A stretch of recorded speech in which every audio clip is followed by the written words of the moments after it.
गलत करती हूँ यादों में तुम्हें जो पास रखती हूँ।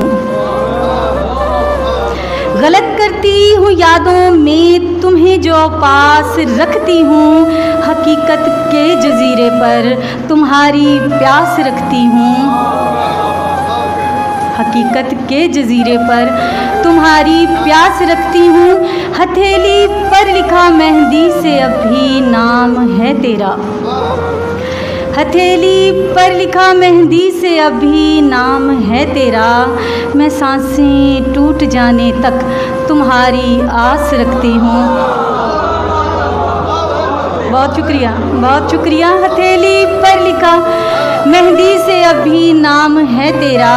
मैं सांसें टूट जाने तक तुम्हारी आस रखती हूँ। सुल्तान साहब शेर पे गौर कीजिएगा कि मुझे वहशत नहीं होती, मुझे वहशत नहीं होती अब इन खस्ता दीवारों से। मुझे वहशत नहीं होती अब इन खस्ता दीवारों से। जुदाई रास है नौशी उसी को रास रखती हूँ।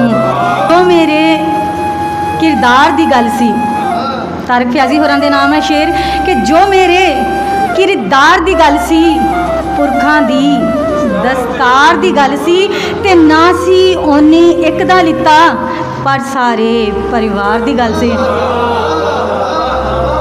ना सी ओने एक दा लिता पर सारे परिवार दी गल सी ते मुकर नहीं सी सकदा नौशी। मुकर नहीं सी सकदा नौशी सांझी साडे प्यार दी गल सी।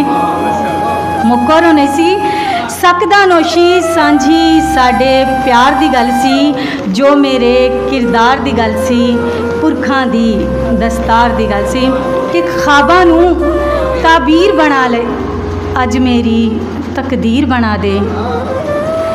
तेरी दासी बन जावां मैं खुद नूं मेरा पीर बना दे।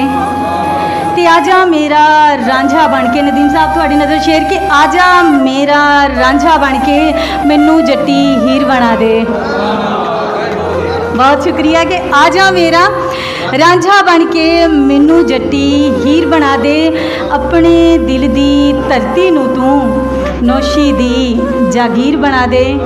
ख्वाबां नू ताबीर बना दे। एक कथा उस तो बाद इजाज़त चाहांगी कि किंज फुल्लां वेले संगां दे, किंज फुल्लां वेले संगां दे जो चुके भार उमंगां दे।